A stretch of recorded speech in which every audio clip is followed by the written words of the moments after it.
Hello and welcome to today's webinar where we are again discussing the cloud services tools now available for SOLIDWORKS licenses. My name is Kaylee Gonzalez. I'm going to be walking you through today's webinar topics. This is the second webinar in a 3-webinar series. If you missed the first one, it is now posted to our YouTube channel. In the first webinar, we talked about the new share and markup functionality. We went through how to set up share and markup and several examples. So feel free to take a look at that if you missed our first webinar.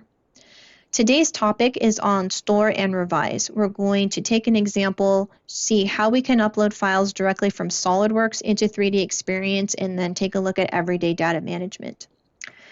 The last webinar in this series is going to be over manage and control, where we go one more level, a little bit deeper, talk about more formal data management and approvals. Let's talk specifically about the storage, and then we're going to go through an example of everyday data management. One question that we receive pretty frequently is why should we consider 3D Experience as a storage solution? And this is a good question because we know that you may have other cloud storage drives that your company already uses. These could be Dropbox or SharePoint or OneDrive. These are probably the 3 most common that we see. And these tools are great when you have standalone files that don't reference each other, because one of their deficiencies is that they don't understand CAD file references. And you could run into a pretty large increase in reference issues utilizing some of these other products simply because they were never intended for these files with these kind of advanced references. These also don't provide the ability to lock or unlock files or reserve files. They really limit how many people can work on a project, really just down to 1, and that has to do with the fact that they can't manage file references. 3D Experience is intended to be a multi-user environment, and so we have additional functionality in this area. These also don't provide formal data management. They don't provide something like revision control or formal approval processes or change actions or anything like that. So there's just kind of a whole section that it was really just never intended for these other cloud storage drives to be able to handle. So 3D Experience does give us a series of advantages. It is secure. We have secure file storage.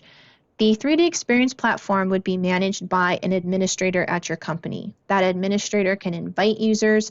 Users need to have a license. They can have permissions assigned to them, and they have to have a login. So there's a great deal of control that is involved in making sure certain people have access to your data. Being a cloud system, we do expect files to be accessible from anywhere via a web browser. 3D Experience takes this actually a bit of a step further in that you can view 3-dimensional CAD files in a web browser using some of the applications there. And you can view these on any devices, whether it's an Android phone, iOS. You can utilize this from a Mac or a Linux operating system. So they've really opened the door on what types of platforms we can utilize 3D Experience with. 3D Experience also works with a local caching system. This is the same type of system that most PDM, PLM, and ERP systems utilize. What it means is when you're working on files, you're essentially working locally and only uploading when you want to make changes saved into your cloud environment. And this does quite a bit to help with performance.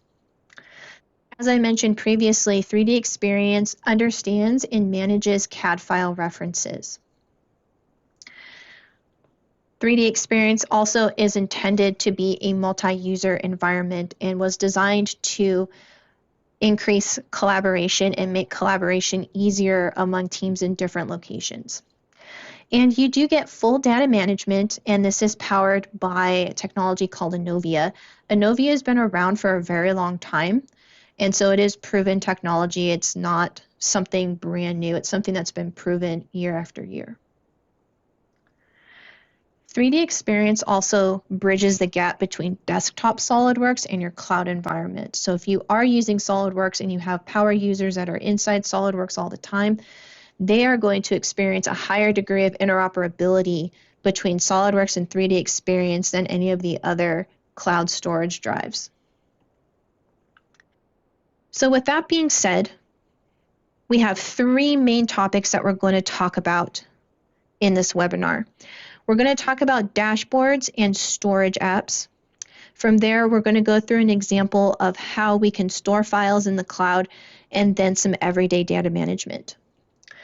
So with our first topic of dashboards and storage apps, we're going to take a look at how to create a dashboard. This is your user interface. So you want to equate your dashboard with customizing your user interface.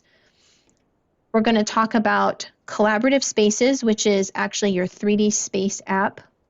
And we're also going to set up a bookmark using the Inovia bookmark editor. This is how you can organize files within your collaborative space. So with that, let's go ahead and jump into our 3D Experience tenant, and we're going to start taking a look at the interface. As we go into our 3D Experience tenant, if you are an administrator, you will automatically see either the Members Management Dashboard or the Platform Management Dashboard. These are where the administrator can view the different properties of the tenant, they can add members and change their roles. Anyone who's not an administrator will see the My First Dashboard. So notice when I click on the My First Dashboard, I have a different user interface, some different tabs, and different content. Both of the Getting Started and Learn the Experience tabs contain some additional information on the layout, the structure of the 3D Experience platform. So there's some great information there, some great short videos. Feel free to take a look at those items. What we are going to do is we are going to make our own dashboard, but before we start and customize that, we want to talk about the concept of collaborative spaces because we need to know exactly where our files are going to be saved in order for us to further customize our dashboard. I'm going to click on my compass and then click on my Industry Innovator role. This is going to contain all of the apps you need for storage and data management. The collaborative spaces is in the 3D Space app, and if I click on that, I will see the app with my spaces where I can manage and create new spaces as well. By default, the common space is created automatically, so you will see that as part of your tenant. If you're asking yourself, well, what exactly is a collaborative space? If you want a comparison or an analogy, the best one that I have is to think of it almost like a network drive or an external hard drive or even a second hard drive on your computer. It's not a folder structure. It's not a way to organize files. It's really a large space that you're going to put a bunch of files that you can organize later. So think of it as a large repository of files.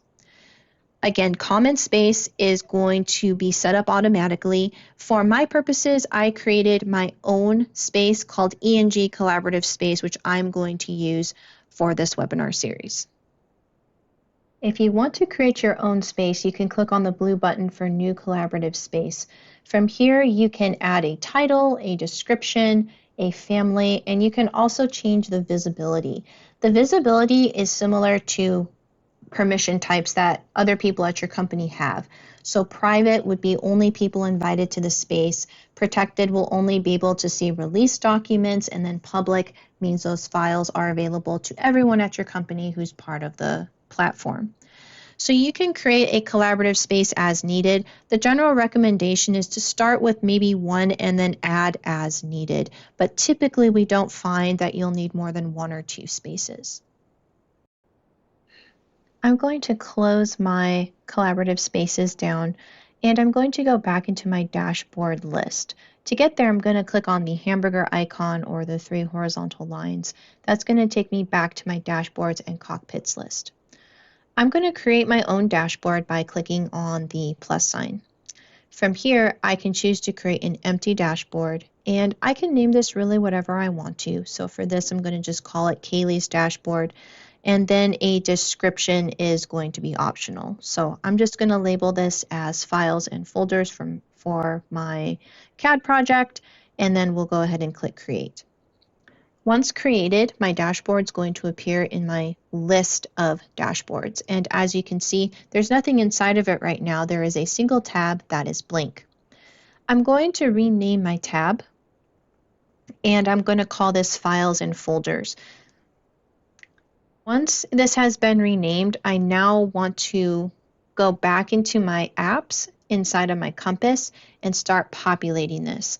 So I'm going to choose my bookmark editor app. This is the specific Inovia application where you're going to set your folder structure and do the bulk of the data management portion. So I'm dragging this into my dashboard and then extending it a little bit.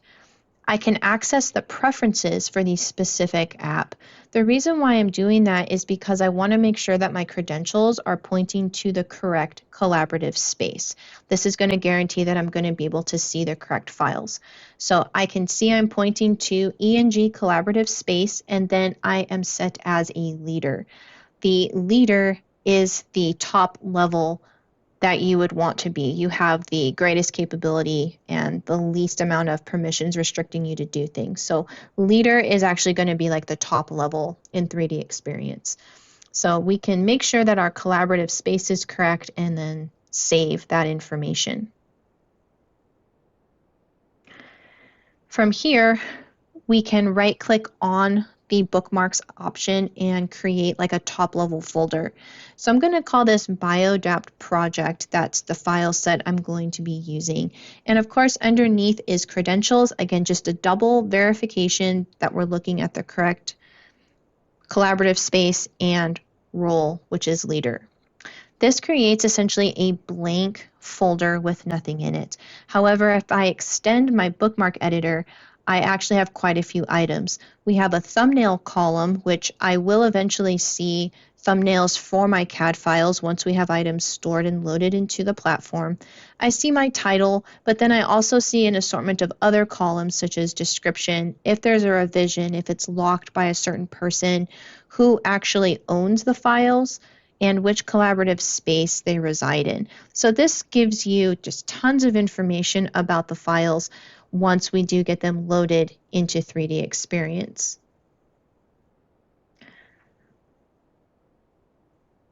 I'm going to go ahead and minimize this a little bit. I usually have another viewer application in my files and folders tab. This could be either 3D markup or 3D play. They have a little bit different functionality, but both allow me to view files in three-dimensional space inside of a web browser. So I like to see that side by side with my files because once I do have items loaded, I can drag and drop into my viewer applications to see in 3D space, even inside of a web browser. And I can then choose to fit my different applications into my dashboard tab, and that's going to automatically adjust everything so that it fits really nicely inside of my dashboard space.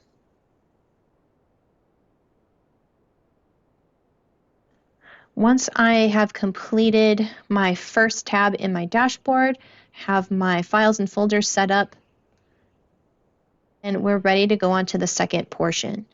What we saw with dashboards and storage apps was that we can easily customize our user interface. It's very simple to create the dashboards and start populating them with our most commonly used applications. Also, we can make use of the Inovia bookmark editor to start customizing our folder and file organization. One main benefit of utilizing the bookmark editor is it can be customized on a per person basis, which means everybody's own bookmarks can be a little bit different, even though you're working off of the same files in the collaborative space. So there's a massive amount of flexibility in the customization on the 3D Experience platform. And as you saw, this is very easy to set up. We have just a couple of things we need to kind of set up beforehand, and now we're ready to go to start uploading files and utilizing the platform. So that's going to take us into the second subject here, which is storing SOLIDWORKS files in the cloud. We're going to see a couple of items in this second section. we're going to take a look at the SOLIDWORKS add-in for 3D Experience. This can be downloaded through your Collaborative Designer role for SOLIDWORKS. That's part of your Cloud Services options. And we're going to take a look at the My Session app. That's part of the add-in, but that's where we're going to do the uploading and some data management. And we're also going to take a look at the asynchronous upload capabilities, also available through the platform, which is a great tool when uploading many files or very large assemblies. Back inside of our 3D Experience tenant, I'm going to go into my compass, and I'm going into the Collaborative Designer for SOLIDWORKS. Now there's this Design for SOLIDWORKS app, and if I click on the down arrow, I will actually get a couple of options, and one of those options is to add a desktop shortcut. What this will do, along with just left clicking on this icon like I'm doing here, is it will launch SOLIDWORKS, your desktop product, but automatically detect the integration to your specific company tenant. So when you do have your 3D Experience add-in, it's going to automatically link and sync up. So that's just an easy way to launch to make sure that interoperability is there. On the right side of my screen, you can see the My Session app has already populated. And you're seeing an icon next to each one of my components, which has an orange save icon next to it. This indicates that none of these files have been saved into my 3D Experience platform yet. Everything right now is just purely local. If I right-click on the top-level assembly, I'm going to choose Save with Options. And one thing that we're going to notice in the save screen is I'm going to have an option to save to a specific collaborative space. So again, I'm going to choose my ENG space, which I set up for my files, and I can choose my bookmark. So this right here is exactly why we wanted to set some of that up before we started uploading everything, because now I have options to choose to upload all of my files to my designated bookmark, and I know exactly where they are going to go. Now inside of this screen, I also have a couple of other options across the top, including creating a new bookmark, which can be beneficial if we wanted to create one at this moment. But as it is, I'm going to choose to apply to all. I'm going to see my status and my bookmark. Now as I scroll to the bottom of this screen, I'm double checking my status to make sure there's no errors that could occur during the upload process. And from here, I'm going to go ahead and click Save. So right now we are actually experiencing the asynchronous batch upload. My status symbol in the My Session app has the 3D Experience icon. Now at this moment, the files are actually uploading to my tenant almost like a background process, but I could continue to work on my model at this point, even though the upload is taking place. So this is a great little productivity enhancement to know about, because I don't have to sit and wait for everything to upload. It's doing it automatically and I can continue to work. Now for this webinar, I'm waiting until everything has been uploaded so that we can see what the status looks like. I will see a Save Complete screen, and I can actually show additional details inside of this window. And I can also view a report. So I have plenty of information. If something did fail, I can narrow down those individual components to look at them. Back to the My Session app on the right, you can see that my status column has a green check mark next to the save symbol. So that's an indication everything has been uploaded to my 3D Experience tenant. I also see that this is the latest revision, so that also has a green check mark next to it, indicating no one else on my team would have made any changes. If I scroll to the right, I see a description, the file name, the collaborative space that's in as well. So there's just quite a bit of information available right inside of your SOLIDWORKS interface regarding the status of all of your models. Once this has been uploaded to 3D Experience, it is visible inside of my Inovia bookmark editor, so anybody else who has access to those files would also be able to see what has been uploaded along with all of that information. So here we can see the thumbnails that appeared. I can see who owns the files, what maturity state they're in, what revision they're on, which collaborative space. There's quite a bit of information there. And as I alluded to earlier, I can simply drag a file right into my 3D markup or 3D Play application and view this completely in a three-dimensional space, even though I'm inside of a web browser. So this is where the files become visible to everybody else on your team. Even if they're not a SOLIDWORKS user, they can still view everything in a three-dimensional space, not even need a SOLIDWORKS license. I'm going to scroll down towards the bottom where I have one of my foot assemblies. And I can even drag and drop assembly files into these 3D viewers. So nothing is going to really be restricted from what people can see here. But once everything is loaded, now we can really start the collaboration with other people inside of our organization. So now that we have uploaded our files directly into 3D Experience, we saw a couple of items in that section. One was the fast direct upload of SOLIDWORKS files directly from the SOLIDWORKS user interface. That's utilizing the batch upload, which is what I used, and we also took a look at the asynchronous upload. This is a great productivity item to know about on 3D Experience because that upload becomes almost like a background process and we can continue to work even while the upload is taking place. So it's not invasive to your workflow. Once those files are uploaded to your tenant, now they are visible and accessible to other platform users at your company, whether they're viewing it directly inside of a web browser or if they are SOLIDWORKS users as well. So we took a look at storing SOLIDWORKS files in the cloud. Now, as I mentioned, you can store other files in there as well. Just as like an honorable mention, the 3D Experience platform does come with a Microsoft collaboration tool, which has tabs built into your Office interface to help you upload those types of files. And of course, we can drag and drop additional files into there as well. But now that we have those SOLIDWORKS files stored in the cloud, let's take a look at some everyday data management capabilities that come with your cloud services tools. So this is going to include the ability to lock and unlock files for file reservation, so grabbing read-write access to files. We're also going to take a look at how the 3D Experience platform deals with revision control and talk a little bit about the lifecycle maturity states. Inside of SOLIDWORKS, we're going to make a change to one of the files inside of this assembly. So this particular file, we're going to just make some minor modifications to and then see how we can update the maturity states. So I'm going to open this inside of its own window. When I want to make changes to a file, I really want to right-click on the file itself and choose Lock. The lock is giving myself full read-write access to the file so that I can make changes. Also, everybody else on my team will have visibility to the fact that I am now currently working on this file.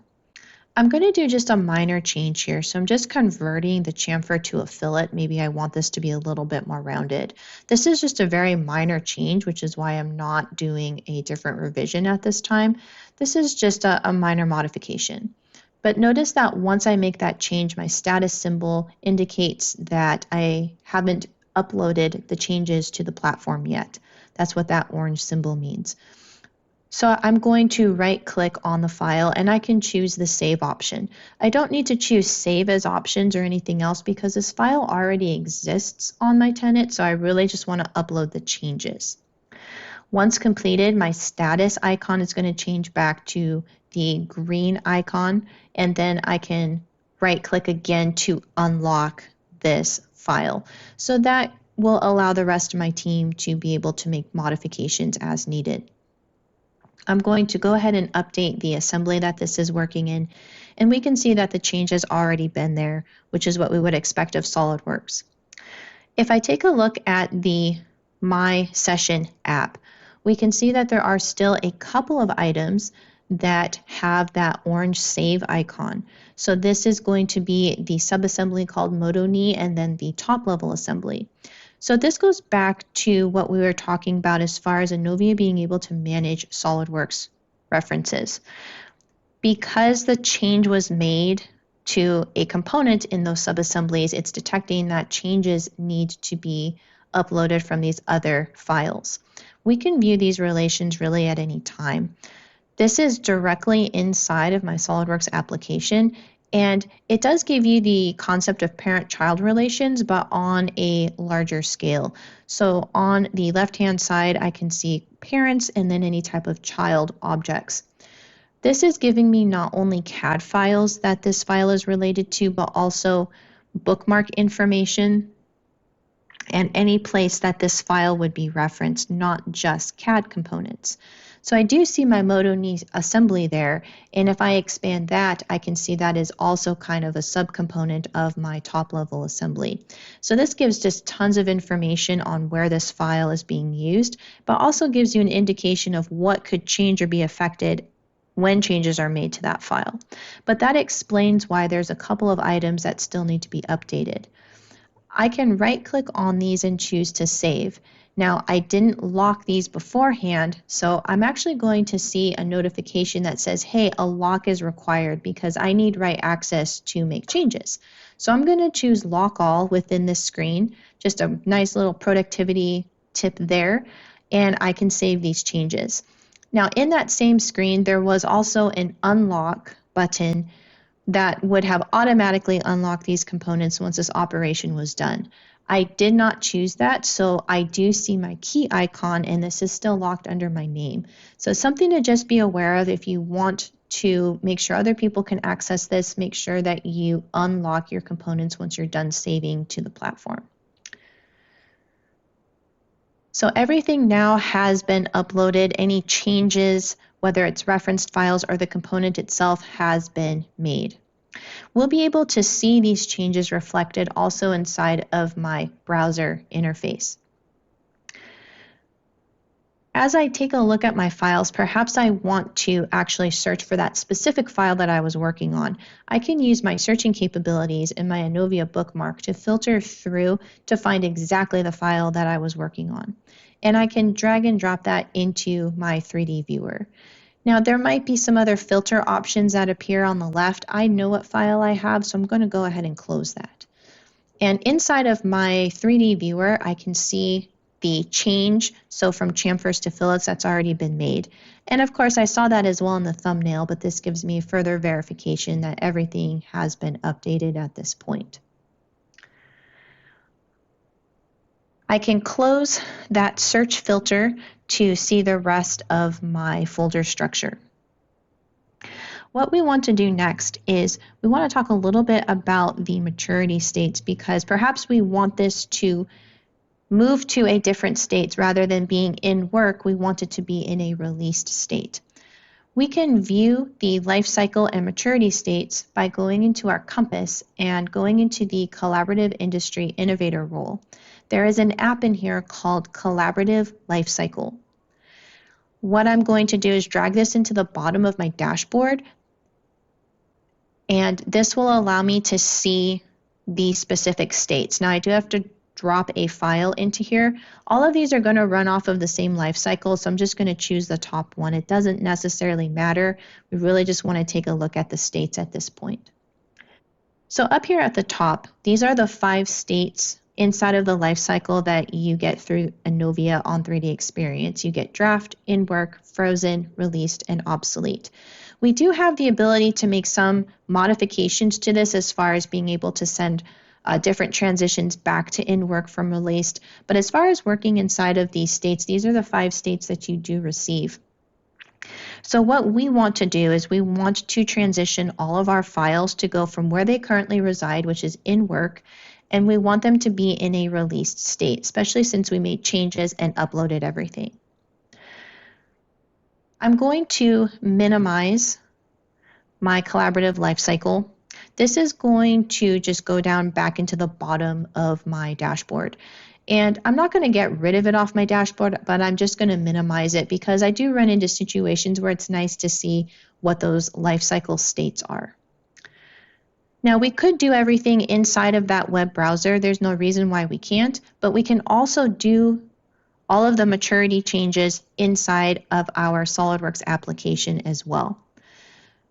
In this case, I'm going to do a select all because I want all of my components, everything inside of this particular assembly, I want to update the maturity state to send into the released state. So I'm using my action bar at the bottom, and here I get an option to change the maturity state to either draft or frozen or released.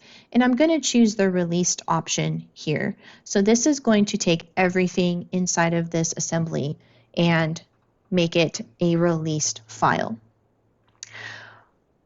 I'll go ahead and click OK to get this process going. It does take a couple of moments to move everything into that state when you have this many files, but we will see in real time the maturity state gets updated to be released. So at that point, that change has already been made, and that change will already be reflected in other locations in my 3D Experience tenant. So it'll be available to anybody else on my team working inside of the system. Now, if I toggle back into that web browser interface, notice how my maturity state is actually still referencing in work. The 3D Experience does a pretty good job at indexing and updating, but in this case, because I'm working on this in real time, I'm going to just simply update my Inovia bookmark editor. And once that's done and everything has been refreshed, now I see that my maturity states have all been updated to released and everything is up to date in both environments. So now that this has been set to released, what we're going to take a look at next is doing an actual revision change and maybe a larger change to that particular file and see how the platform handles that situation. We are going to make a more substantial change to the same file that we took a look at earlier. So to do that, I'm going to once again open this inside of its own window. In the My Session app, what I'm going to do now, knowing I'm going to make some substantial geometry changes, is I'm going to actually change the revision. So I'm going to right click on this and choose the new revision option. This is going to give me an opportunity to put a revision comment in. So I'm going to add some of this for structural stability and how this connects to the assembly that it's in. Once I have this done, I can go ahead and click Revise, and my file will then be updated to Rev B1. There's also a couple of other changes that occur when I do this. So notice that it's been locked under my name and that my maturity state has automatically gone back to in work. So we're in good shape now that I can start making my geometry changes. So what I'm going to do geometrically is simply add almost like an additional flange so that this connects better to the assembly. Right now I'm just doing my sketch and I'm trimming this to make sure everything's going to be set up, and I'll add my dimensions here. So this will have a radius of 10 and then a distance of 25 to the existing hole. I'm going to do a midplane extrusion of 36 and also just reuse the sketch so I can make an extruded cut through the middle. From here, we can finish this up by adding a fillet to some of these new edges that we've just created. And once this is completed, I'm also going to add a 1 millimeter chamfer to those bosses that we just created. Now, as I'm doing this, I realized I actually missed a step and didn't add my hole wizard hole in, so we can easily roll this back. And I'm going to add the same hole information that already exists in this model. And once we go ahead and add that in, I can move my rollback bar down, and we've added quite a few changes here into our model. With these changes, notice that my status indicates that I need to save these changes. So we are going to save this. This is going to save relative to Rev B1. And as this goes into my 3D Experience platform, my status again is going to update. At this point, I'm going to unlock this file. I don't need to make any more changes to this, and we will see how this updates inside of our assembly. So similar to what we saw previously, I'm not actually seeing a preview of my part right now, but all I really have to do is verify that I'm utilizing Rev B1, which I am, and then I can just rebuild my assembly. So once this has been rebuilt, my 3D Experience add-in is also going to update as well. And we're seeing those same orange symbols that we saw previously when we made some minor modifications to the part. So we had already taken a look at the relation, so we understand that it's because this is a subcomponent in these other files. So before I make changes to this, this is in Rev A1 and released. So I actually want to make a new revision of these files also, so the changes get saved to B1 instead of A1. Normally wouldn't want to save these types of changes into something that's already been set as released. So under my revision comment, I'm going to make a note that I had to make a change to a specific component, and that is why I am changing the revision on these files. Once the system has gone through, we'll see the My Session app update with the new revisions as well. We can see that this is set to in work for all of these files, and again, they've been locked. What we had seen with the original file that I changed geometrically, now I can save this. So now when I save these changes up into my platform, they will save under Rev B1.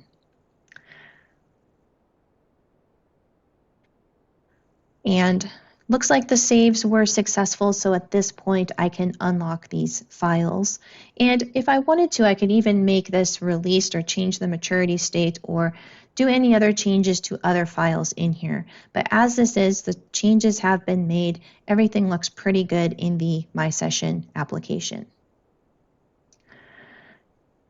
If I go back into my web interface, because I have both of these open at the same time, the system hasn't quite yet indexed through everything, but I'm double checking and I notice that some of these assemblies still are referencing A1, but it does know that there is a more recent revision. So I'm going to click on this X and make sure that I'm using revision B1. This is just going to make sure that I'm using the latest revision of these files. So I'm going to make sure I change those assemblies.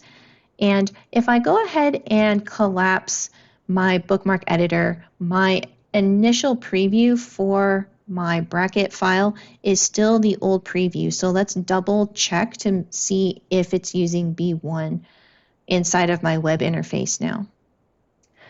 And what we're going to see is that it is still referencing A.1. I will update this to make sure it's utilizing the new revision. And once that has been updated, I will be able to drag that file back into my 3D viewer and I will see all of my geometric updates. We can see those changes that have been made. So at this point, everything inside of my assembly has been updated and we were able to make those revision changes. Now we could have made the same revision changes inside of this bookmarks editor application. The action items across the top will allow us to do those same actions. So it doesn't matter which environment you do the revision changes, you will be able to update the revision and see them both in SOLIDWORKS and the web client. In this last section, we took a look at several aspects of everyday data management available through your cloud services tools. Through the lock and unlock capabilities, this will provide visibility to the entire team working in the system as to who is working on which files. Also, the lock and unlock features provide read-write access to those designated files. This really allows larger teams to work on projects with greater ease rather than an individual working on an entire project. You have a lot more flexibility in this area. The lock and unlock capabilities, as well as the ability for the system to manage those SOLIDWORKS references, really shows that this can be a collaborative and multi-user environment, and it really is designed to work in that space. We also saw how we can manage the maturity states, change the maturity states when we want something to be released or to go back to in work. And we saw how we can manage the revisions of files. We get quite a few visual notifications inside of the My Session app that allows us to know if something needs to be updated or not. So we saw how the system handled a variety of situations there. So in this webinar, we covered quite a bit of information from an initial dashboard to discussing the storage applications, going through an example of loading SOLIDWORKS files into the cloud from within the SOLIDWORKS user interface, and then aspects of data management, including revisions of files. So this is going to wrap up the second webinar over storing and revising files. We do have one more webinar coming up in this series where we cover manage and control. This is going to cover some additional aspects of data management, not just the revisioning of files that we saw today. So please keep an eye out for that webinar, which will be released in upcoming weeks. So I want to thank you for your time. And if you have any questions, please feel free to let us know, and have a great rest of your day.